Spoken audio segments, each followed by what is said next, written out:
We thought you might like to know about baseball great Carl Erskine. He's from Anderson, Indiana, and filmmaker Ted Green just made a great new movie about him.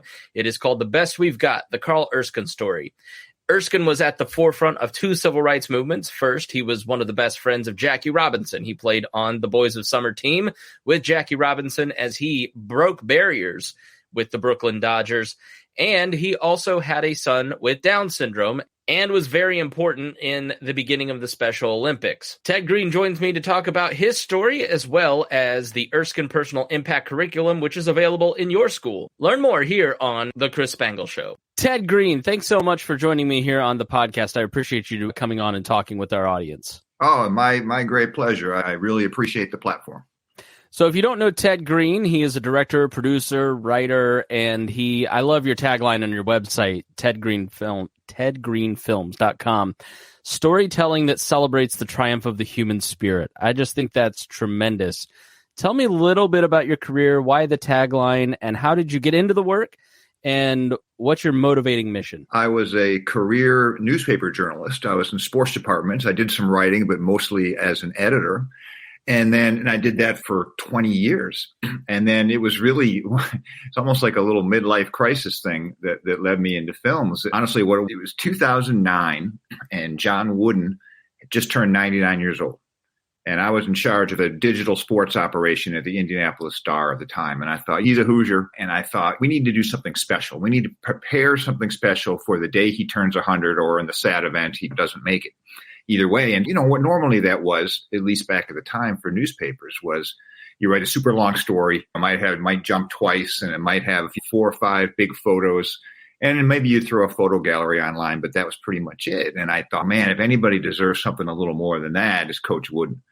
And so I thought, how hard could it be to try a little 5-minute video? I'd string together some maudlin music, and I'd record a little narration, which I did back in the boiler room, and I'll do a couple interviews, and it'll work somehow. Well, I got into it so much, this new form of storytelling and what it could do and what on-camera interviews you could do. What I like to say is sometimes you hear more from the look in the eyes than you actually do from what's coming out in the mouth.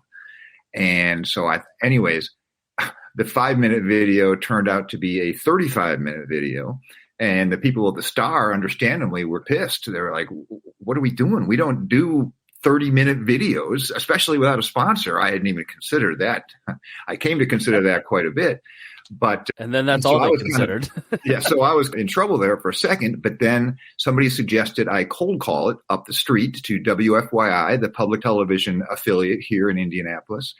And we had to they really liked the story. We had to redo a lot of the narration, and there's stuff it's so, even looking back on it now, it's so rudimentary. It almost embarrasses me because I'm so far. But because it was Coach, it was very popular. It played across the country. And what I did is I looked at his Indiana roots as opposed to what happened after that. I stopped the story when he got to UCLA because everybody knows what he did at UCLA, but he did a lot of fascinating stuff, including racially, right here in Indiana before he moved out there. So that was my focus. Anyway, based on that, and then we found a sponsor. So then all of a sudden I was a little more popular with the bosses again.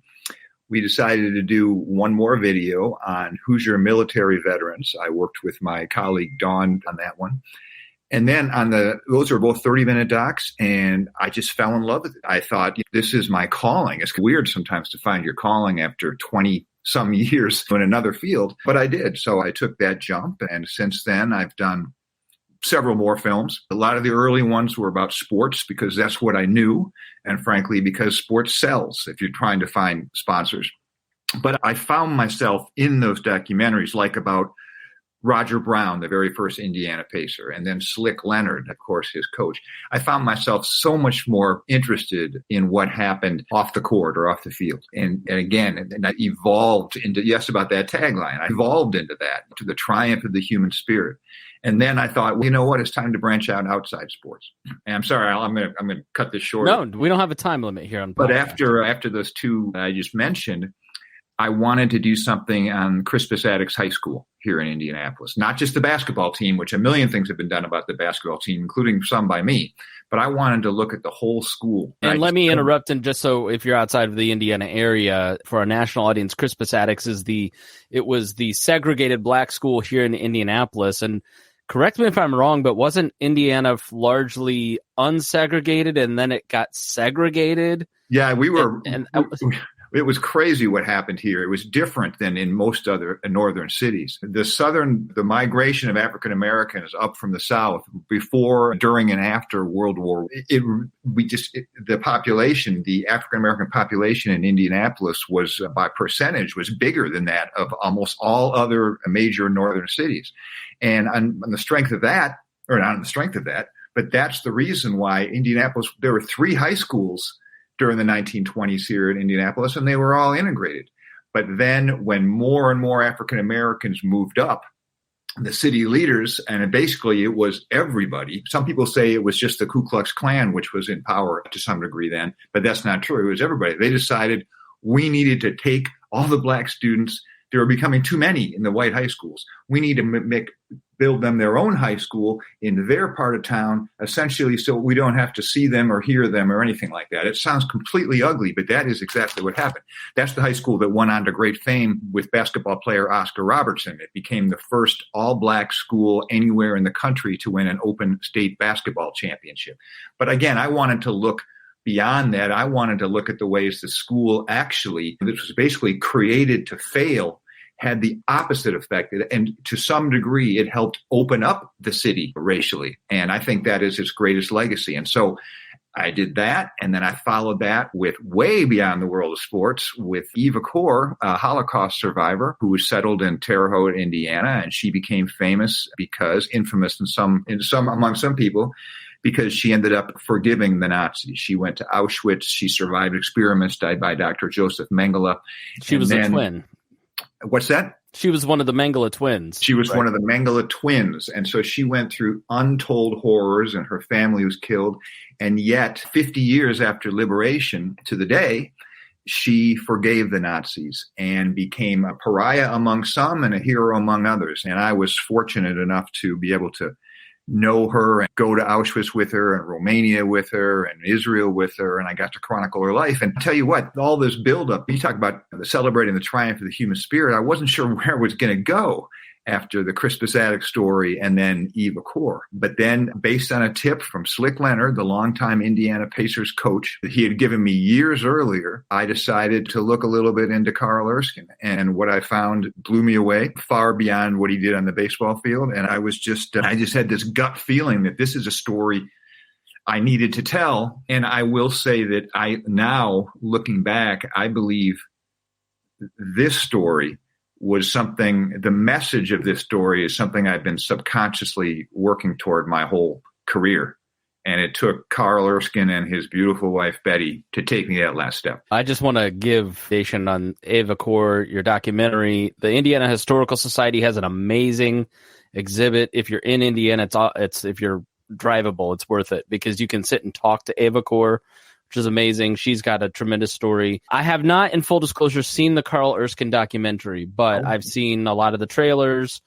I'm going to be honest with you. At 39 years old, I had never heard of Carl Erskine, but I was wildly impressed with the man. And so he was a baseball player who was at the forefront of 2 civil rights movements, which we'll talk about. Why don't we just start with who is Carl Erskine and tell us a little bit about the man, and then we'll talk about the politics of it. Because the way that you do the story and the way that you talk about it, the way he talks about it, it doesn't, everybody's saturated, politics and sports need to be separated. But he seemed to do it gracefully and in an inspiring way. And I think that's what impressed me a lot in kind of our environment today. Yeah, he is definitely a guy worth knowing about. I barely knew who he was myself. I did because my background is in sports and I'm a sports history guy. And so I knew about the Boys of Summer, those Brooklyn Dodgers teams that he was on. They were called that by, what's his name? The fabulous book by that same name. Roger Kahn wrote it. But anyways, so Carl Erskine, what most people know him as a baseball player. And he was a great one. During a 12-year career from 1948 to 1959, he played for the Brooklyn Dodgers and then the LA Dodgers at the very end. During this time frame, he threw 2 no-hitters. He set a World Series strikeout record, 14 against the Yankees, including 4 against Mickey Mantle. He won a World Series and he appeared in 5. And he was a star on the grandest stage, New York City, of what was then by far the biggest sport going. And this was also during the most, I would say, the most transformative era of baseball. He was there for, as it went from trains to planes, it went from radio to TV, it went from East Coast to West, including his Dodgers. And biggest of all, of course, it went from segregated to integrated with his very close friend, Jackie Robinson. And Carl Erskine, this guy, the most humble guy you've ever met. He's now 96. He's the last of the boys of summer. He's from tiny Anderson, Indiana. Lived there his entire life. This guy was front and center for all of it. And he's just this, and he loves writing about it, telling you about it. He's just like this link into this past time. And for that reason alone, you have lots of people. I know lots of grown men, very successful guys, who make pilgrimages up to Anderson every year just to sit in his modest home at his kitchen table and to listen to this guy tell stories. But really, and you alluded to this earlier, if that's what all Carl Erskine really was, I wouldn't have done this film. There are a lot of players. He's not in the Hall of Fame and probably doesn't deserve to be, but he was just a very good player. But again, as you mentioned, he was such a big part of these two huge social revolutions. First, racially, his best friend growing up and all the way through life was Jumpin' Johnny Wilson, an African-American kid in his neighborhood. They met in the early 1930s, not even 10 years after the Ku Klux Klan ran Indiana. And believe me, racism was still absolutely rampant. And yet, so Carl would swim at the only black swim pool in town because that's the only place his buddy Johnny Wilson could swim. Carl would only go to restaurants that Johnny could go to. Carl would sit with Johnny on a balcony at the theater because that's the only place blacks could be. Now, Johnny Wilson went on to great fame. He was the Mr. Basketball Indiana in 46, won a state championship that year. But then, and so this is a time when every force in society was essentially pushing Carl away from Johnny. And yet Carl did the opposite. Carl embraced him. And that, as he later said, when he looked back in his life with retrospect, really prepared him for Jackie Robinson. Jackie Robinson, of course, became the first African-American Major League Baseball player in 1947 with the Dodgers. Carl was signed by the same guy, Branch Rickey, the following year. And Carl and Jackie just hit it off. And I go into this a lot in the film. Sometimes the picture of that Dodger togetherness often is Pee Wee Reese throwing his arm around Jackie Robinson. There's even a statue of it. And he did that, most people think. That was a very courageous move for him to do. But Carl understood it more. Carl had a lot more empathy just because of everything he'd gone through with Johnny. And so Carl, and Rachel Robinson says this, a lot of people say it, that their bond was probably the strongest that Jackie had with any of his teammates, and it stuck with them. In fact, the year that Jackie Robinson died, 1972, shortly before that, he said that no other Dodger, none, understood more about what was going on racially than Carl Erskine did. And that is saying quite a bit. So Carl had that part of it. He was front and center again. Well, and when they would go on the road, too, it was no small thing for Jackie Robinson to travel with the teams. And no, Carl was a huge ally to him when they would go to hotels that wouldn't let Jackie stay. It was terrible. And I will say, Carl, I would say to his credit, looks back now and he thinks, boy, I probably could have done more than I did. But he did the most, I would say, at the time. And that's something that obviously it stuck with Jackie for the rest of his life.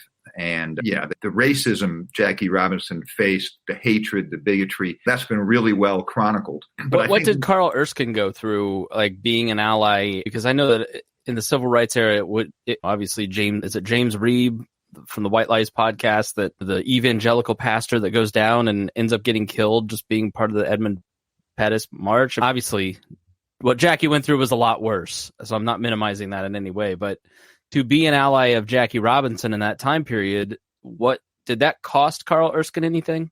I think Carl would say quite the opposite. I think Carl would say he gained tremendously from that whole experience. He says he's never seen anybody as courageous as Jackie. He got to witness his friend stand up and triumph over this horrible racial hatred. And Dr. Martin Luther King Jr. even said that if it wouldn't have been for Jackie Robinson, I never would have been able to do what I was able to do. Jackie kicked the door open. Carl was right there with Jackie in that locker room on that field all summer long. And they would go to schools together and give speeches. They'd make all these appearances together. Carl saw this, and that, I think, improved Carl. Carl would say the same thing. His eyes, he was prepared for it by Johnny Wilson, but it's one thing to swim at the all-black pool when you're a white boy in Anderson, Indiana in the mid-30s, and another thing to be sitting there with Jackie Robinson when sort of the hatred of the bigoted world is focused on this one guy. And he's a good friend, and they continue to be good friends. Their wives were good friends. So that was really something. And then, of course, what that led to, what I think was the most, I would say the most seminal moment of Carl's life, of Carl's wife Betty's life, of all of the Erskine family. This would be the year after Carl retired, 1960, April 1st. They had their fourth child. His name was Jimmy. Jimmy had Down syndrome. The way they learned this was hearing nurses whisper, oh God, what's the word now? Hearing the nurses whisper, I think he's mongoloid. That was the super harsh term for that back at the time. In fact, they call them mongoloid idiots. Hard to believe, but it's true. At that time in the 1950s, 1960s, even up into the 1970s and beyond, what doctors recommended doing with people with intellectual disabilities like Down syndrome was to institutionalize them. Essentially lock them up in a facility that was supposed to care for them, but they really treated them, for the most part, horribly. Lock them up, say goodbye, and move on with the rest of their lives so as not to disrupt the family. It's kind of hard to imagine that now, considering how far we've come. But this was indeed the norm there. This is April 1st, 1960. So one of the things that I really spent some time on in the film is looking at how it got to that point. How did the treatment and the acceptance of people with intellectual disabilities sink to such a low point? And then how did it come back? How did it get better? And what I found is Carl Erskine played an enormous role. You can call it a behind-the-scenes role. I would call it a very much hands-on role. He and Betty, they decided, you know what? We're taking Jimmy home with us, and we're going to raise him at home. Now, some people were doing that. They were part of what's called the parents movement of the 1950s and 60s that helped change that whole paradigm of acceptance and do away with these institutions. But at first, it was hard. There was no schooling. There was no services. They didn't have special education classes. Raising a child at home, the 4 children, it was difficult for both of them. But they didn't just keep them at home. Some people did that. If they couldn't afford an institution, they would keep their child at home, but they would leave them at home. They didn't want to take them out. Carl and Betty did the opposite. They took their Jimmy with them everywhere they went, whether it was to church, whether it was to a restaurant, to parties, anything. And gradually, over time, changed and opened a lot of hearts and minds. It started in Anderson. And then as Carl got involved in 1970 in Special Olympics, then he started going all around Indiana. And in fact, Eunice Kennedy Shriver was so enamored of Carl as a terrific spokesman, because not only a former athlete, but also a hands-on father, she started flying him all around the country, where Carl would do what became sort of his shtick, if I may. And Shriver started the Special Olympics. Yeah, I know. It's right. One of the things, you get all these things in your head, you don't realize. The radio guy's here to just tease that out to make sure I get that. No, I know, because like in a film, there's a bunch of setup that shows that. Yeah. So I do assume probably too much knowledge here. But yes, so Eunice Kennedy Shriver started the Special Olympics. The first one was in 1968. She started it because she had a sister who had an intellectual disability, Rosemary, who ended up being lobotomized in a failed experiment, or a failed surgery, I should say, at the behest of her father. And this angered Eunice, and just it energized her. And she already had a ton of energy, but she started really this huge movement that ended up being Special Olympics in 1968. So Carl got involved in 1970 when Jimmy was 10 years old. And early on, I think it would have been about 1972, Eunice invited a bunch of celebrities who had some tie into intellectual disability to the Kennedy Center in Washington for a first big gala fundraiser. And Carl did something there It just blew the room away. He wore his 1955 Brooklyn Dodgers World Series ring. He does that for special occasions. And he held it up and he said, I want to say how much this ring meant to me and my teammates. We worked so hard. We lost to the Yankees year after year, and we finally overcame and we finally won. And this is the highest achievement you can have in our sport. And he said, but let me show you something else. And he reaches into his pocket and he pulls out one of Jimmy's Special Olympics gold medals. And he said, I want to ask the audience, which of these represents the more impressive achievement?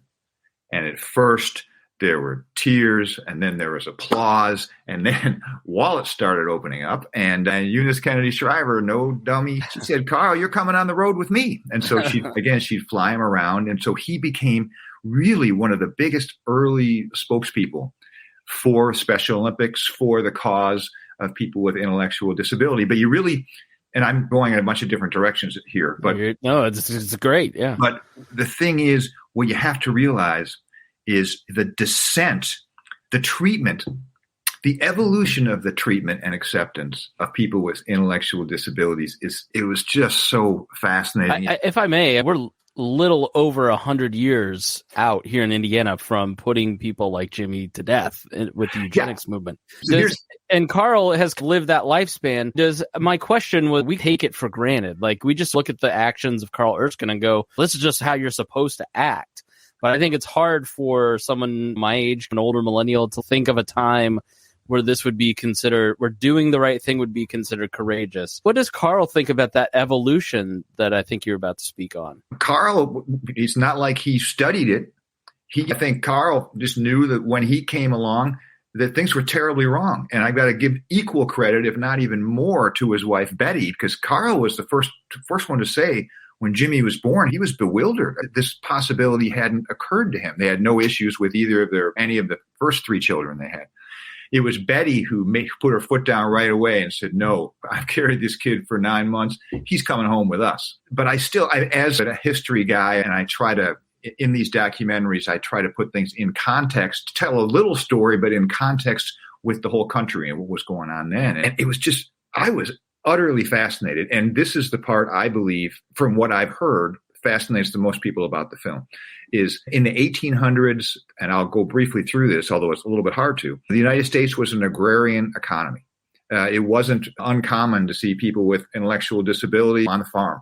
They would help out however they could. Maybe they couldn't bale the most hay, but so they would be in charge of taking care of grandma or something like that. But it just wasn't uncommon. You see that.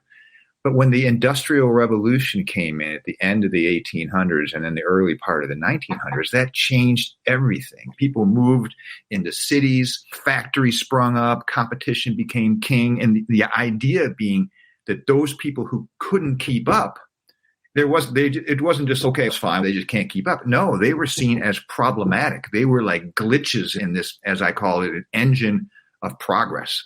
And so that's when they started creating these separate facilities for them and confining them to these places. And like essentially, they weren't trying to cure them. They were just trying to separate them from society, much in the same way that Indianapolis was trying to separate the African Americans from the general white population. But then eugenics came up right near the same time, and that made things even worse. These eugenicists argued that it wasn't enough just to lock these people away and keep them away from the general population. These people inevitably, they said, were going to spread and procreate, and the diseased animal that destroys the herd. This is kind of language that you would actually see in the eugenical writings. And this became very popular. Teddy Roosevelt backed this. The Supreme Court backed it in an infamous case. It was eugenics was the thing. They had better babies contests at state fairs. There were certainly here in Indianapolis better babies contests. You think there are any black kids in those better baby contests? No, I wouldn't say so, or in people with any sort of intellectual or physical disability. But that was the idea. If you need to grow the perfect person. And so it was terrible. And Indiana has the very, I would say, poor distinction of being the first state in the nation to pass what is called a compulsory sterilization law. And that is as grisly as it sounds. It's the idea is, in order to prevent this spreading of this horrible, as they called it, disease, they would sterilize people so that they couldn't have kids. It's as simple as that. Now, if that sounds a little bit what was going on to some degree, the Nazis in World Ava War Core, II. I was about to say, I mean, it directly, George Bernard Shaw and the entire movement kind of plays into some of what Mengele was working Not on. only that, and this is something that we discovered for the film, that in their defense at the Nuremberg trials, the Nazis cited Indiana's law. I've got it there. You got it in German, but you can clearly read Indiana in 1907. They were saying, look, the United States did the same stuff. It started in Indiana in 1907. Of course, this is Carl's state, but it didn't end in Indiana. At the end, more than 30 states had compulsory sterilization laws, some of which stayed on the books into the 60s or even beyond. This was what was going on. Now, because of the Nazis, all of a sudden, compulsory sterilization started falling out of favor in the United States a little bit right around then, the 1940s and 1950s.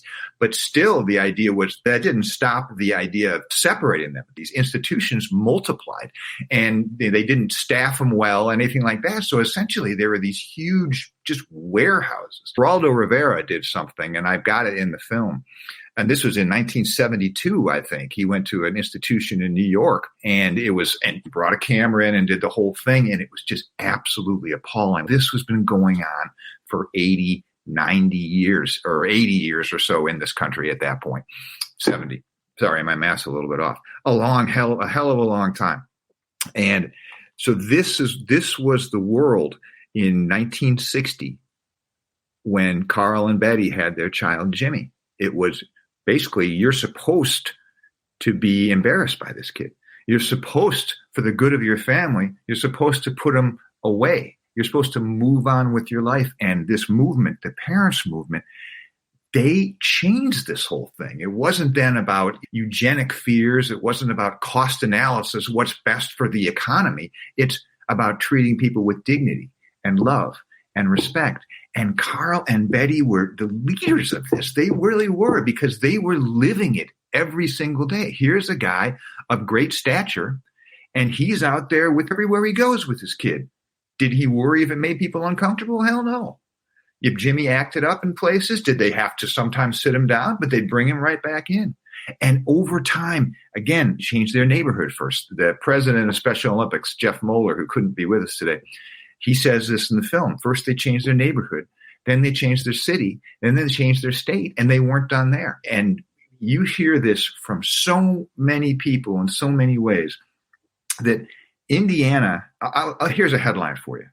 Indiana has gone from arguably being the worst state in the union as far as the treatment and the treatment of acceptance of people with intellectual disability to now, by many measures, being right up there with the best. Incredible participation in Special Olympics. In fact, the most high schools involved in unified sports of any state in the country. The ARC chapter here is, I think, the second biggest in the country. There's the Erskine Green Rehab Center, or Erskine Green Treatment Institute. The Erskine I'll Green Google it real quick. Institute up in Muncie. Anyways, Indiana's gone from worst to near first, and everybody who has knowledge of this going all the way back say that while it took a village for that, it was Carl and Betty Erskine right at the top of the list. They are the ones who deserve most credit for making that sea change. And how did they do it? Not by shaming, not by scolding, not by preaching, but showing every day, getting up, fighting that good fight every day. That's what they did, and they're still doing it. Carl's 96, Betty is 94. Jimmy, who was supposed to live until his mid-30s at best, that was the life expectancy back then. In a couple of weeks here, April 1st, he's going to turn 63 years old. And I think if there's any testament to the love and the strength and the power and the impact of Carl and Betty Erskine, it is right there embodied in their son, Jimmy, who has had an exceptional life. So let's talk, and it is, I should acknowledge, here in March, it's Trisomy Awareness Month. My wife and I actually are having a child, and we had low fetal DNA. And so we were, unfortunately, a lot of people choose, 86% of people choose not to carry on with the pregnancy, but that was something we were prepared to do because of stories like his. It's a beautiful, loving soul. The child deserves a chance, he or she. We don't know the sex yet, but we should just acknowledge how amazing that story is and how many people now choose to carry on with that pregnancy and make sure that the world is blessed with a kid like this. Let me tell you, I wish Betty Erskine could be on this podcast with us. She would be so proud of you and your wife. That's something that she's a very humble, soft-spoken person, but she is so loud about that. You would need to let these children, let them have the beautiful life that they're going to have. Be their biggest advocate. It has changed their lives tremendously. And I'll say this. We've had a lot of screenings of the film, which has been terrific. Incredible premiere up in Anderson. And since then, I think we've had 40 screenings. And we still have more coming up. Special Olympics, Indiana is doing just a terrific job handling most of those. But then afterward, you show the film. Afterward, there's usually some people who want to talk to me, about it. They've got some connection to Carl or whatever. But what moves you the most, and this has happened several times, I'll have either a father or a mother with a child come up to me afterward in tears saying that if it wasn't for Carl and Betty Erskine, I probably wouldn't have this beautiful child right now. And it is, I don't even know what to say to that. That's why I consider myself unbelievably blessed and fortunate that I am in a position to tell these stories, to share this goodness, for lack of a better word, that Carl and Betty exemplify, they embody, that they are. And I think there was a book that came out several years ago, won the Pulitzer Prize. It's called The Overstory. In it, there's a line that says, "The best argument in the world won't change a person's mind. The only thing that can do that is a good story." I firmly 100% believe that Carl and Betty and Jimmy Erskine's story is that story. It seems to be a story because of them, not the way I told it, that people want to get back to their roots and want to make good, ethic decisions, want to live a lifestyle that's uncomplicated, that's more about love than it isn't. And I know those are huge words, but I would hope, if you haven't seen the film yet, anybody out there are many ways to see it now. If you just go to carlerskinefilm.com, carlerskinefilm.com, you can buy DVDs, you can buy Blu-rays, you can sign up for screenings. We have a streaming option now for as little as $14. You can go on and you can watch the full film. And this is all right there at the top of that website. But you gotta see Carl's story to fully believe it. And I will say this, the reaction I've had is bigger than for any film I've done before. Again, all credit to Carl and Betty. Yeah, so there's a book that I really like that kind of covers a lot of this, and it's throwaway culture, that some people are throwaways. And Carl, I think, is a great example of resisting throwaway culture. And you've taken his story and other stories, and you've created for Indiana schools, and I presume any school around the country, the Erskine Personal Impact Curriculum. Can you talk about what that is and what you're trying to achieve with that? Absolutely. It's actually patterned a little bit after we did a curriculum with the Eva Core documentary as well, the Eva Education Program. And we were fortunate enough through a lovely donor to get that, which includes a shortened version of the film and lesson plans and all sorts of neat stuff. We were able to get that into every single middle school and high school in Indiana. That is a lot. And now for the last 4 or 5 years, there's been an official Eva Education Day on January 27th every year, as proclaimed by Governor Holcomb here in Indiana. We looked at Special Olympics, and I thought that Carl and Betty's story was certainly worthy of the same kind of treatment. And certainly we are not educators, but we put together a team of educators who built this around the themes of Carl's life: inclusion, of diversity, just how to be of acceptance. And again, we shortened the film from 90 minutes to I think 56 and broke it up into 3 parts. So you can get at it easier that way for kids who might not have the longest attention spans. There are video lesson plans. There are 3 books. We actually authored 3 books for this, one for grade school, one for middle school, and one for high school, all using Carl's story, his buddy Johnny's story, Jackie's story, Jimmy's story. And that's been the thread for Carl, from Johnny to Jackie to Jimmy, The Parallel. That was Carl's last book he wrote. It was called A Parallel, and it was about that, looking at the similarities, not totally similar by any means, but these incredible social evolutions that have occurred really over the past 100 years in our country. It might seem like a long time, but over the course of history, that is an absolute blip. And Carl pinches himself because he says he was right there and he was fortunate enough to be at the middle of so much of it. But it was more than that. He wasn't just at the middle of so much of it. He did the right thing. In each case, what Carl did, I think it is what is written, what is etched onto the tombstone of his dear friend and former teammate, Jackie Robinson. And what is written there is, a life is not important except in the impact it has on other lives. We make a big deal about that at the end of the film because I think that is who Carl is exactly. And and I think people see in him that I think he's the best kind of hero. There's a million heroes, right? There are heroes in the sports world and in the business world and doctors, and everybody's a hero these days. I think Carl's heroism is the best kind of heroism because it is an attainable heroism. You don't need to have $5 million. You don't need to be able to dunk a basketball or memorize Beethoven's Fifth Symphony. We all have it in us what Carl and Betty have done over their together more than 180 years. And I think that's what people relate to. I want people to walk out of the film thinking, gosh, flabbergasted by what this one guy was able to do, but also thinking, you know what?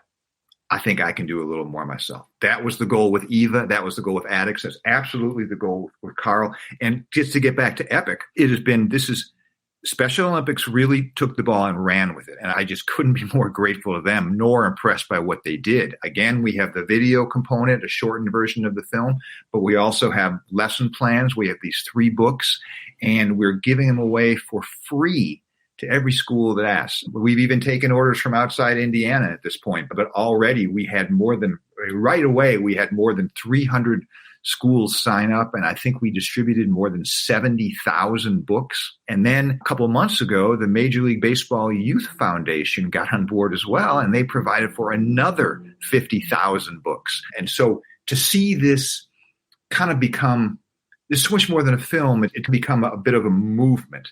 And you can't do that with any subject. But when you have a good hand like a Carl Erskine documentary to do, you got to play it for all it's worth. And the notion that 20 years from now, a kid who's not even born today, might look across an Indiana classroom and see somebody who doesn't look a thing like him, doesn't act like him, doesn't talk like him, maybe doesn't walk like him. And what I read in Epic, I could maybe be that person's. That is a powerful notion. And that's why we wanted to bottle this, sort of bottle Carl's inspiration and spread it really where it matters most, and that would be among children, among the next generation. So we've got listeners across the country and around Indiana. How, if they want to recommend this to their schools, how would they go about that? Okay, there's the website that I would turn them to is that's like Special Olympics, soindiana.org/epic, EPIC. And by the way, that stands for the Erskine Personal Impact Curriculum. So again, that website is soindiana.org/epic. However, you can also get there just by going to carlerskinefilm.com. There's a direct link. That's where I would advise people really to go, because it's kind of one-stop shopping for everything. But you can absolutely get involved. The Eva Core one started out as a statewide thing and then ended up being picked up by PBS National, PBS Learning Media. These are the teachers are looking to teach these kind of things these days, and they can do it. And we've done this. They're all touches the right things it needs to touch, dots all the I's and crosses all the T's of all the educational standards. And it fits in. We show how it can be fit into really almost any subject. And it's the reaction that we're getting has just been phenomenal from teachers, from principals, from students. And here's another thing. What's been interesting is that, let's say African Americans, there's African American, unfortunately not as much now due to some national forces. They know what their history was about because it's taught. But so many people with intellectual disability, like the rest of us, didn't know the evolution there at all. And so to see, we had a special screening for Special Olympics athletes. We've now had several. And we asked people after, what made you mad? What made you happy? And people were just outraged by how people like them used to be treated in this country. And it was just palpable, dripping out of them. They're thinking, that could have been me. That could have been me who was locked up at institution. That could have been me who was forced to be sterilized. And was a real moment for me to see, wow, they're learning this for the first time, like so many of the rest of us. So this story masquerades as a baseball story, and the baseball is fun, and we got great footage and cool stories. And if you're a fan of that era, or just a fan of sports in general, you're going to get a kick out of that. But what the idea is, that's the first half of the film. And then we go into Jimmy.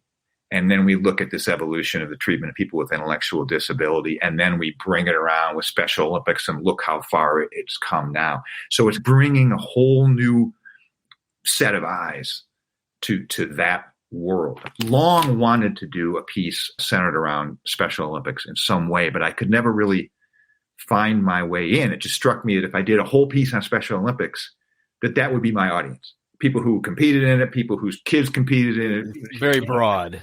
But this way, all of a sudden you're getting all these people who come here to see, they think they're going to see a sports film, and they see a lot of great stuff, but they walk away with a whole different just perspective, and a whole different perspective of this guy, Carl Erskine. Again, 99 out of 100 people on the street, they wouldn't know who he is. People who've seen the film, people who've met him in person, they'll never, ever forget him. He's that kind of rare being that when you have somebody out there, whether it's me or whether it's somebody else, someone's got to chronicle that for posterity, because I think people will be learning from that man and his wife and their son for a long, long time.